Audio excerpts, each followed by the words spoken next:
What's up, everybody?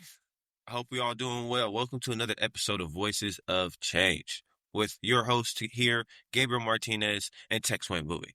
Let's give us a round of applause for everybody here. It's a very special occasion, very momentous occasion that I wanted to share with everybody. We officially have made it to episode 10. Oh my goodness. Come on now. I'm fired up. Yes. And along the way, like similar to one of our episodes, we got to celebrate our small wins, and this is one of the many milestones that we are going to take steps forward in and continue moving on. So I appreciate all your love and support, everybody. And without further ado, let's dive into it. The title of today's podcast, right, we're going to dive into mindset, hustle, healing, and life after college. And we do have a special guest for you as well. Yes, sir. Yeah. So appreciate everybody for joining us back. It is episode 10, and shout out to we have hit 200 subscribers. And shout out to that and to anybody out there that's been supporting us and checking out our videos and listening to on the live podcast. Thank y'all to y'all. We have more coming, and be on the lookout for some great stuff that we're going to be producing. And also check out some of the other projects we're doing with the Voices of Change, wetlands restoration and conservation, Mangul wetlands in Kenya, as well as data and research for the empowering green mobility and understanding electric vehicles infrastructure. But we're not going to talk about that today. That's going to be maybe some more episodes down the line. Today, we have a special guest that finally we can say we have a 3 for the founders. Technically, it qualifies for 3 for the founders. Now, bang.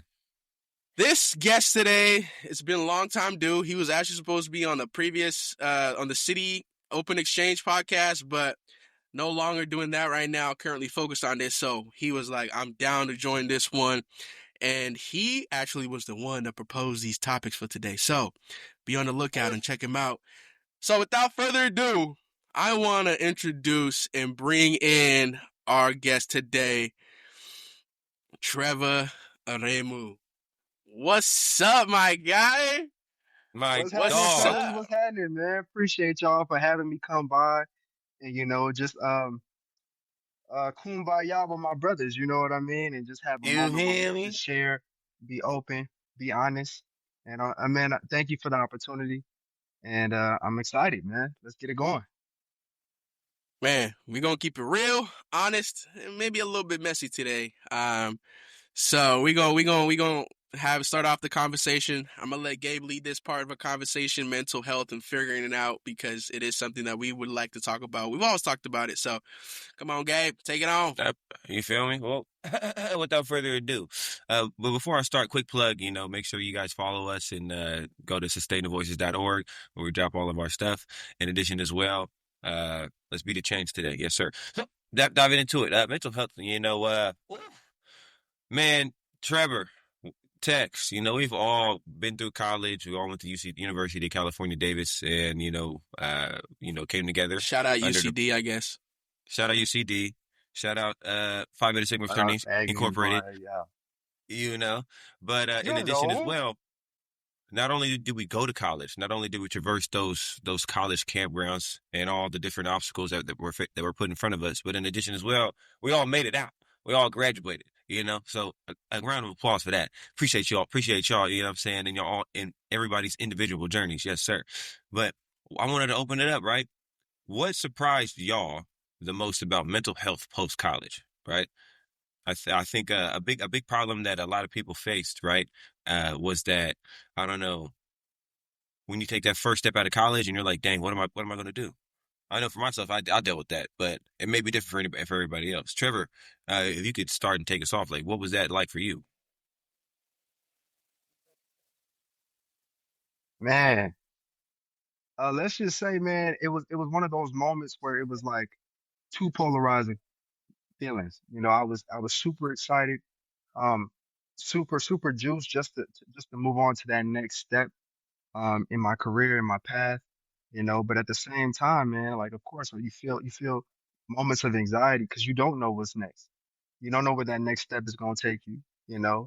And so, yeah, man, like a lot of it is just almost a conflicting battle with yourself, or like trying to figure out, okay, um, everything I've done to this moment has led me to this point, right? now I don't really have this structure to help kind of guide me along the way. And I'm into the real world now. So how do I maneuver and how do I, use all the resources that I've been equipped with to make the best decisions for myself and to continue the successful path that I'm trying to go down. You know what I mean? So yeah, man, like it's also like it's also maturing more into your manhood, right? You kind of got to grab your nuts and like say, you know what, I got to muscle up and I got to figure out, okay, like how am I going to start providing for myself without the support of having um a FAFSA or the support of having a group of brothers, a fraternity, you know what I mean, to lean upon. Not to say they won't be there, but it's just the rails kind of come down, the guardrails kind of come down, and you're forced to kind of just face that, you know. And it really just comes down to like just knowing yourself on the coldest nights. You know what I mean? Just kind of like saying, you know what, I'm not gonna lose.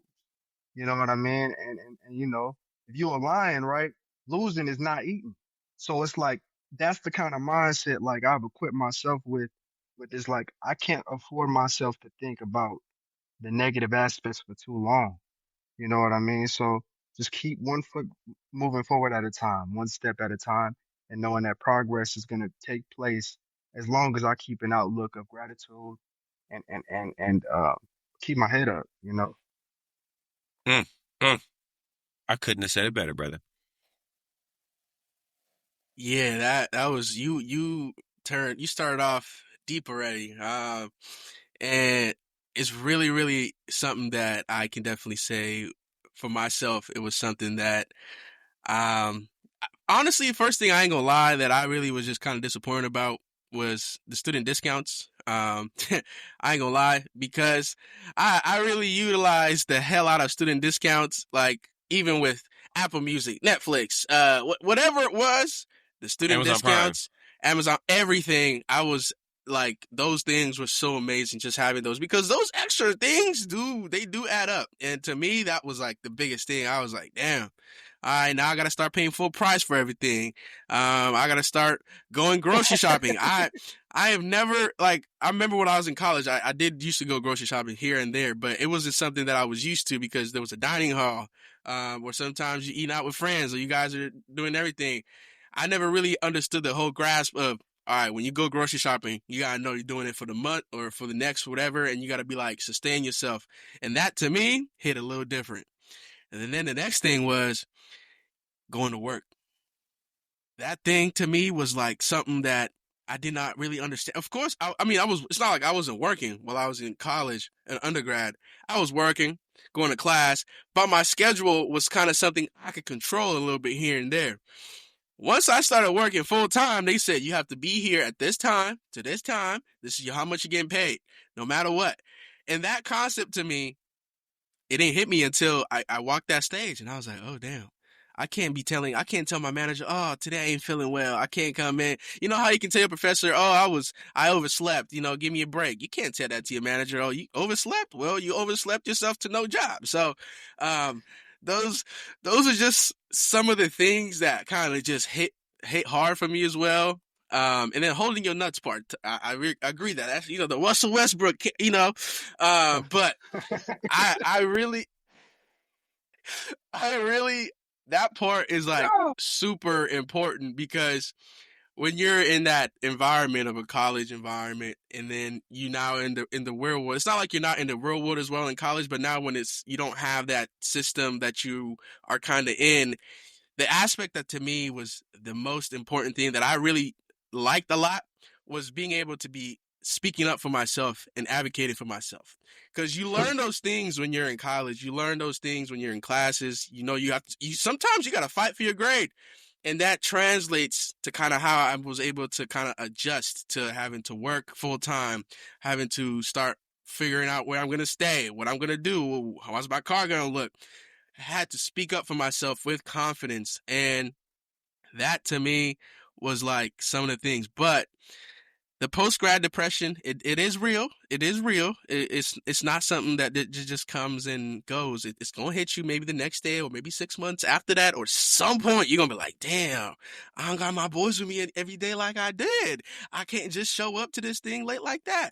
So, Trevor, for you, like, what are some of the coping tools and some of the things you've been able to kind of utilize to help you adjust after, being able to successfully get to that point in your life? Man, that's a good question, man. I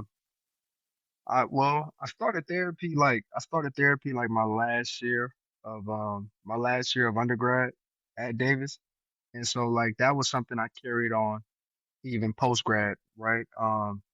Just checking in with a guy named Sean Chapman, man, who got me through a lot of ups and downs, you know what I mean? And really you know, kept a close ear on things that I was probably dealing with at the time, whether it be just finding a job or um coping with living with different people. You know what I mean? Me and my girlfriend had moved into Oakland together, and so that was a new thing for me. I had never lived with another significant other, so it was like us being under one roof was a big learning experience, right?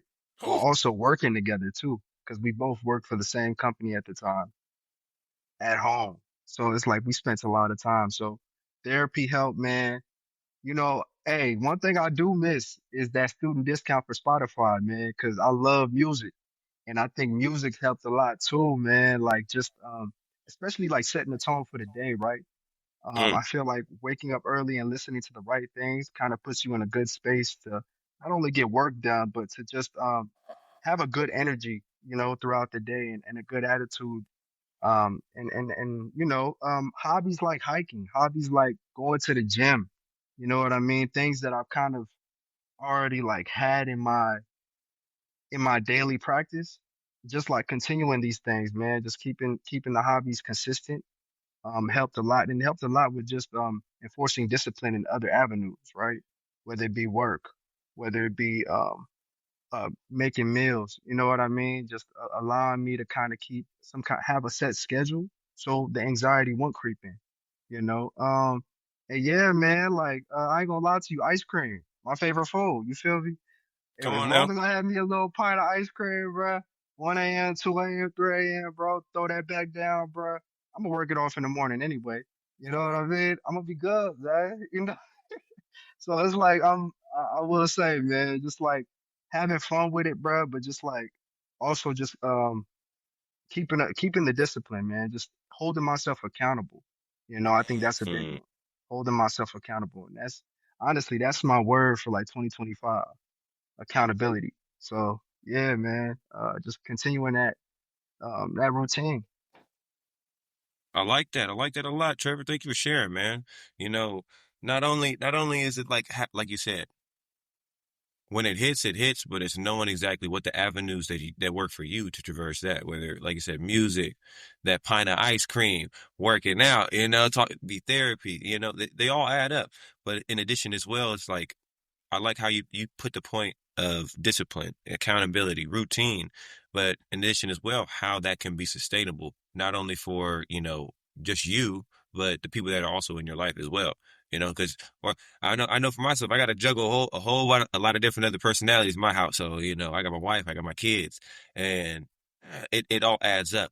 But being able to create that sustainable mindset where it's like, at the end of the day got to end, but also, They got it. have your, yeah, and have your inner peace. Because I know for me, every day's been a learning experience since I've been out of college. Oh my goodness. Oof. It's never gonna be the same. Never gonna be the same. But every day, you may be hit with a curveball. You may feel good, may feel bad, but it's another opportunity. And it may not be a perfect mindset, but if you can sustain it and keep it pushing, moving forward, boom. Hey, by all means, we're happy and excited for that. Yes, sir. Yes, sir. So, That is so appreciate true. appreciate those words. Yes, sir. Let's make sure that we continue to keep that sustainable mindset. Moving into our next section, I'm gonna hand that over to Tex. Yes, sir. Yeah, man. So before we get into our next session, I would like to also emphasize what Trevor said in terms of a tool that's very important is therapy. And therapy is really important. So for anybody out there who's watching this or listening to this, always remember therapy doesn't need to be with like a therapist. It can be with your friends. It can be with a loved one, a close person. And I used to be like thinking that therapy was for the so-called weirdos or whatever until I experienced it. And I was like, oh man, this thing is changing your life because everybody is stuck in their own thoughts. But when you get the chance to speak it out, exert it out, you really do kind of have that glow up. Now, this is what I wanted to say before we get into our next session, because glow up is real. Everybody has a glow up. And it's all tied back to your hustle, your grind, and I'm gonna quote one of my favorite WWE superstars, John Cena: hustle, loyalty, and respect. So, Trevor, for you, how's the hustle culture treating you so far? And see, how's the hustle culture treating me right now, bro? Bro, I think it's just that's a mindset I keep every day, man. I throw that Nipsey on in the morning, man, and that get me going. You know, I throw that 50 Victory Cent lap. on in the morning, that get me going. Victory lap, hustler music, Give Lil Wayne, man. give These are rich or things die that just trying. reinforces the mindset. You know what I mean, bruh?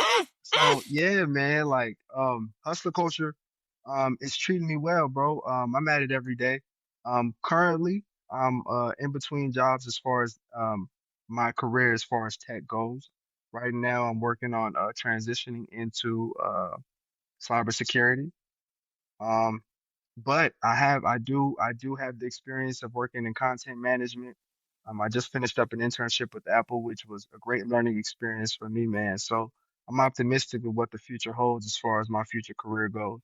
But yeah, man, I'm at it every day, putting applications in, man, and just like keeping a positive mindset through this little turbulent time, you would say. But at the same time, man, like I said, holding myself accountable. You know, not every day is gonna be a perfect day. Not every day am I gonna have the motivation and want to put applications in. But like I said, small steps forward is just gonna keep helping me move along in the process, man. You know, and Hey, not let that that's anxiety keep real. playing tricks on me. You feel me? So yeah. What you mean? What you mean by that? You Mind know, playing anxiety, tricks on you. man, like feelings of doubt. You know what I mean? Like, Ah, you know, like, Like that I imposter think syndrome type feeling. imposter syndrome, things like that. As far as just, you know, you're gonna have moments of where you'll be like, where you ask yourself, okay, is what I'm doing helping me move forward with my goal, right?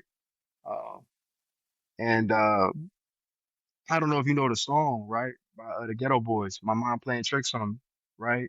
Where they talking Mm, about like how, you know, my mind playing tricks on me, like that's a real feeling, you know, where sometimes you are asking yourself like, well, yo, where is this negative cycle of thinking coming from? You know, and then you kind of have to remind yourself like, okay, what are the morals you stand by? What are the principles you hold on to? And what are the tools that you even get from therapy? You know what I mean? To bypass these things and overcome these obstacles. How are you going to apply it there? And that's kind of what I've been doing. Like when those moments of doubt creep in, you know, and if you like, I'm not saying it's a regular thing, it's few and far between, but you know, that's a real feeling. And so you just try to use the necessary tools to overcome that. that's But real. yeah, man, man. That's real. I sit That's alone in my four-cornered room, staring at the candles. I don't know the rest of the song. That's the only parts I know. what. There's a song that comes to mind that reminds me similar to what you're talking about. I think it was like Four Walls, or you know, If These Walls Could Talk by Kendrick Lamar. Oh my God. If Yeah, these walls could talk. Where it's like, yeah, but you know, it's like you know, you have that self doubt in your mind, like you said, mind's playing tricks on you, man, and you might think that, oh man, I'm horrible. I'm not doing enough. But in reality, you're exactly where you're supposed to be. You're taking the exact necessary steps to propel you forward to where your goal is, whatever that may be, right? And aligning, like I said, you aligning with your accountability, aligning with the discipline. You're go one way or another, you're going to reach your goal. It just may not be on your timeline, right? And yeah, it's being okay with that. Oh man, powerful, powerful. Um, but circling back. My bad. We got to hit a little tangent right there. Want to bring realists back in. So Trevor, I wanted to follow up, right? Yeah, you had some professional experience outside of college or after college, right? Internships, jobs. I wanted to know, like, what's been your biggest professional, I have no idea what I'm doing moment? Because I think I've definitely been there where I'm in a Yeah. room, I'm just like, what the fuck am I doing right now, gang? I'm winging it. I don't know what I'm just, it's just word vomit. I'm saying it and they're eating it up. I don't really know, but hey, we here. Hey, I don't know. bro, it's right now. I'm not just playing, but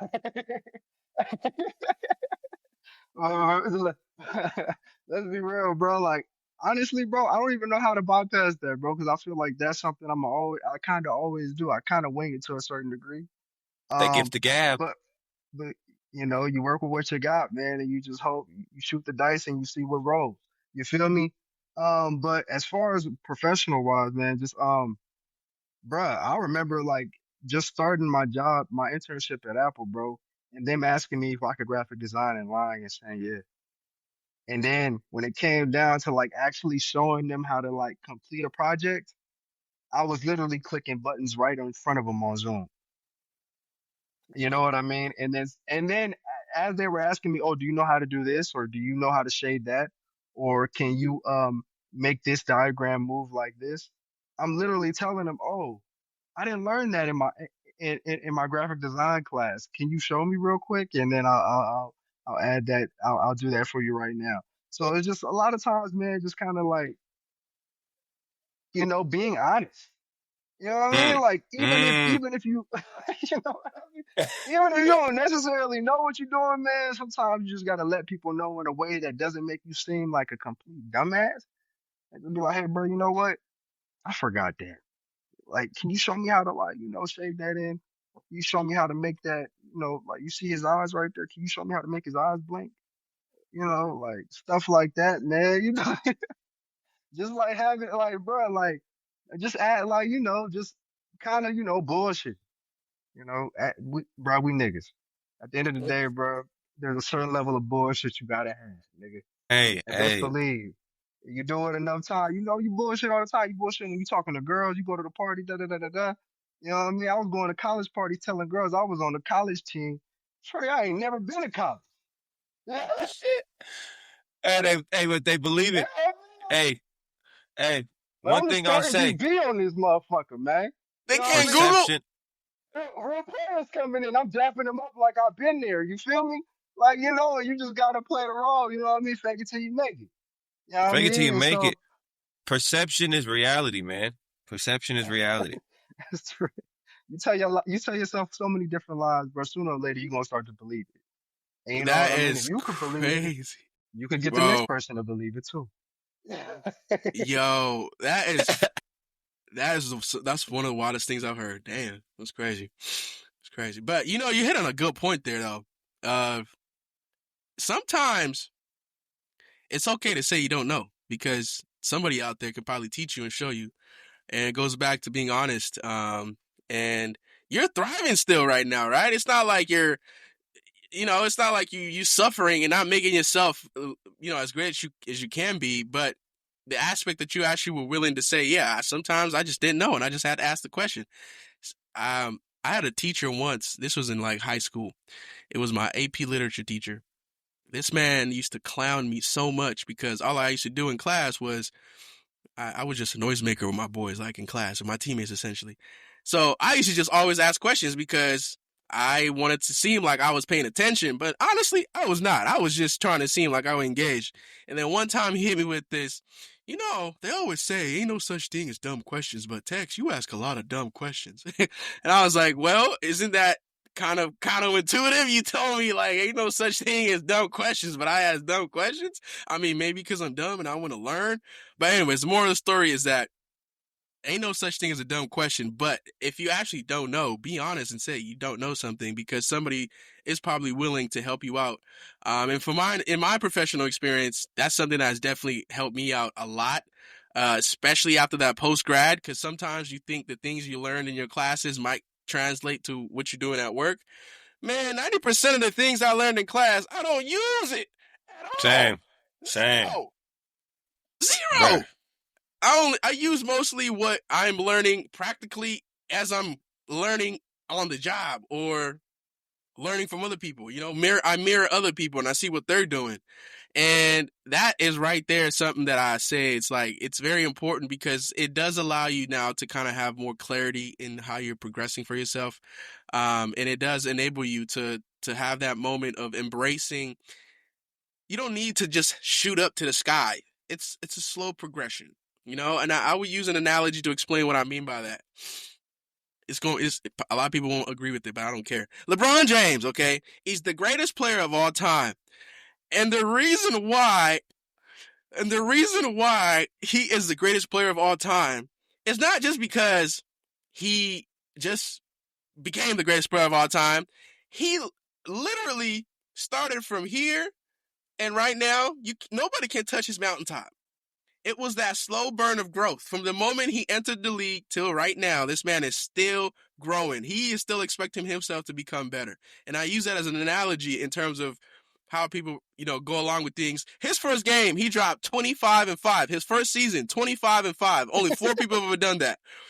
In his 22nd year, he is dropping 25, 7, and 8. That right there shows you what it means to believe in yourself. Be honest about where you lack, what you don't. He wasn't good at shooting the 3-point line. He can shoot the 3 right now. That man's pulling up from 3 all day. He wasn't good at free throws. He's good at free throws nowadays. So it's that aspect of the things that you can improve on, always work on those. And thank you, Trevor, for pointing that out, the aspect of just being honest and providing that clarity whenever you're in certain spaces you don't know something.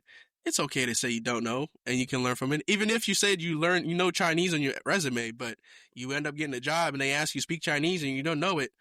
So what is that? Lying, bro. He is 20.9 and 5. What are you talking about? 20.9 and 5. I can't see that. I can't see that. That nigga averaged 20.9 and 5 his first rookie year. Fact check that nigga. You I said 25 and 5. There's only 4 people.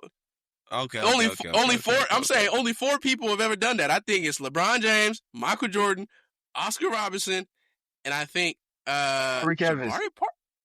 Tyreek Evans. Tyreek Evans. Only 5 people have ever done that. Only 5 people have done that.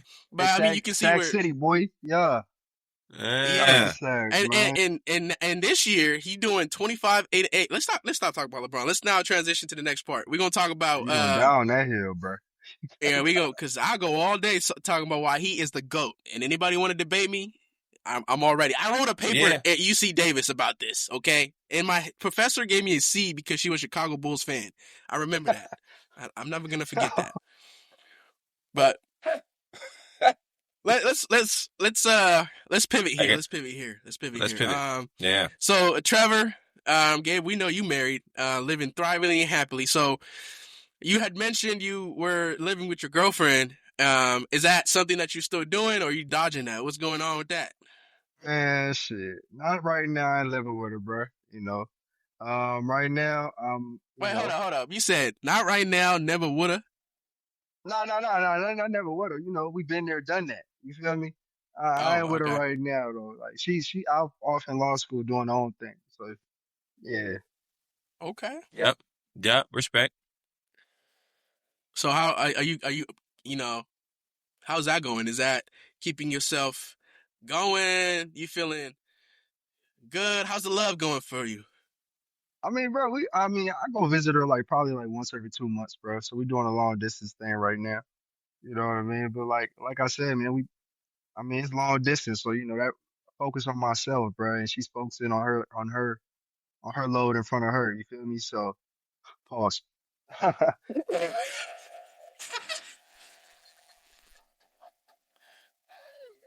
Oh yeah. Hey, knock on wood, bro. I don't want to bite that in. But yeah, bro, I'm just doing me. You feel me? I'm just doing me. She doing her. Respect. That's okay. I resonate too. I'm doing the same thing myself.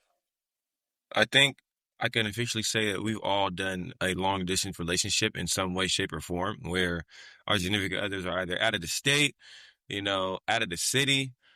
And I think that causes an entire different type of relationship to grow. And to develop trust, but also to develop your own self, right? I'll just speak from my experience, right? My wife was in LA at the time when I was living in the Bay Area. So, and she was then my girlfriend. Let me backtrack. She was then my girlfriend and we were dating. And that long distance, man, that separates the boys from the men because you go from being a single bachelor in college to in a relationship post college. It definitely is a different approach that you have to have, not only to the different connections and relationships that you're developing in your self work, in your self journey, but also, like I said, the accountability and the discipline throughout that as well.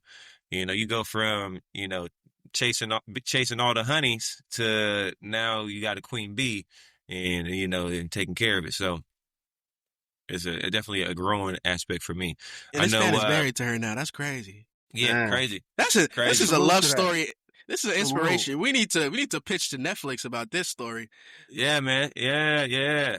The whole the healing era. You go in college, you're learning yourself a little bit more. If you didn't learn yourself in high school, you're trying things out, and then you get to post college, and it's like, okay, it's time to get serious.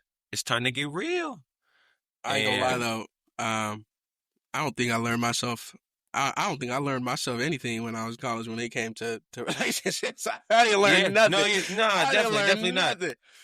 Yeah, I expect every young man out there to learn, but experiment, have fun. There's different strokes for different folks in every area of life, whether it be business, finances, love, your self journey, your relationship with whatever, maybe God or whatever whatever you do. But I just know for me, post college, I was confused. I was like, I don't know. Do I want a wife? Do I want to work towards marriage? Do I want to continue fucking around? Do I want to, see what I could do and be a eligible bachelor till I'm 35 and then settle down later? But Tex, and then I'm pretty sure I've already spoken with you as well, Trevor, where it's just like marriage has always been like the end goal for me, Uh, Trevor, what's like been like the worst or funniest date or maybe just like awkward silence you've had, with like a girl or significant other? Man, y'all asking good questions, man. Oh man, I think the most awkward date I went on was with a girl who wasn't from America. She was Vietnamese actually, Hmm. and she spoke probably about like 4 words of English, but she knew how to say "fuck me" and she knew how to say "I'm hungry," and that's all I needed. He said, "That's all I needed." Hey, Hey, bro. yo. I'm telling Hey, you right yo. now, Shorty did whatever I told her to do, man. You know what I mean? Beating it You know what down I'm in the saying? club, beating it down in public restaurants, took her to the movies, bruh. It was a fun experience, man. And shout out to them junior college days, man, because the answer, man, they had them all over the place, man. If you wanted to fresh off the boat, you can go to the tutoring room and get one. You probably had one in your class. I took economics, so I had a few of them in my class. One of them was even giving me a couple test answers here and there. Uh, bro, they had them in the cafeteria, bro.